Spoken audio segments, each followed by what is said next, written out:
இன்றைக்கி நம்ம பார்க்க போகிற படம் நண்பன். இந்த படத்தில் விஜய் அண்ட் ஜீவா, ஸ்ரீகாந்த் இந்த மாதிரி நிறைய ஆக்டர்ஸ் நடிச்சிருப்பாங்க.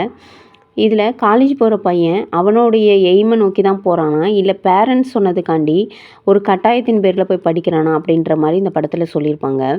இதில் ஜீவா அண்டு ஸ்ரீகாந்த் 2 பேருக்குமே இன்ஜினியரிங் மேலே பெருசாக இன்ட்ரெஸ்ட் இருக்காது. ஆனால் அவங்க பேரண்ட் வந்து இதில் போய் படித்தா தான் லைஃப்பில் பெரிய ஆளாக முடியும் அது இதுன்னு சொல்லிவிட்டு இவங்களை சேர்த்து விட்ருப்பாங்க. ஜீவாவுக்கு படிப்புனாலே ரொம்ப கஷ்டமாக இருக்கும் இந்த படத்தில். ஸ்ரீகாந்துக்கு வந்து போட்டோகிராஃபியில் தான் இன்ட்ரெஸ்டிங்காக இருக்கும். ஸோ போட்டோகிராஃபியில் தான் பெரிய ஆளாக வரணும் அந்த மாதிரி அவர் எய்மில் இருப்பார். இந்த விஷயம் எல்லாமே பழக பழக தான் விஜய் சாருக்கு தெரிய ஆரம்பிக்கும். அப்போ தான் அவர் சொல்லுவார், நம்மளுக்கு என்ன இன்ட்ரெஸ்ட் இருக்கோ அது வழியில் போனால் மட்டும்தான் நம்ம லைஃப்பில் பெருசாக அச்சீவ் பண்ண முடியும் அப்படின்னு சொல்லுவார்.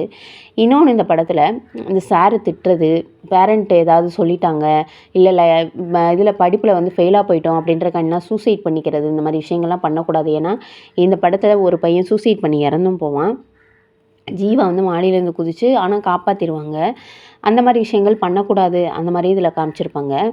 இதில் என்னென்னா, விஜய் சாரே வந்து வேறு ஒருத்தவங்க ஐடியில் தான் வந்து படிச்சுட்ருப்பாரு. அதுவே லாஸ்ட்டில் தான் நம்மளுக்கு தெரிய ஆரம்பிக்கும் வேறு ஒருத்தவங்களுக்காக.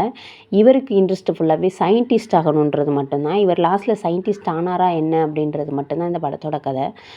இவங்க ஜீவா அண்டு ஸ்ரீகாந்த் இவங்கள வந்து அவங்கவுங்க பேஷனில் உள்ளே தள்ளி விட்டுட்டு அவங்களுக்கு நிறைய விஷயங்கள் சொல்லிக் கொடுத்து அவரை கொண்டு போயிட்டு, பட் இவர் எங்கே இருக்கார் அப்படின்னு தெரியாத அளவுக்கு தேடிட்டு திரிகிற அளவுக்கு ஆயிரும். லாஸ்ட்டில் ஒரு ஆர்டிக்கலில் பார்த்துட்டு தான் இவர் வந்து தனுஷ்கோடியில் இருக்கார் அப்படின்னு தெரிஞ்சு உங்கள் ஃப்ரெண்ட்ஸ் வந்து மீட் பண்ண போவாங்க. போகும்போது அவர் பெரிய சயின்டிஸ்ட்டாகவும் இருப்பார், பெரிய டீச்சராகவும் ஆகிருப்பார், லைஃப்பில் ரொம்ப ஜெயிச்சும்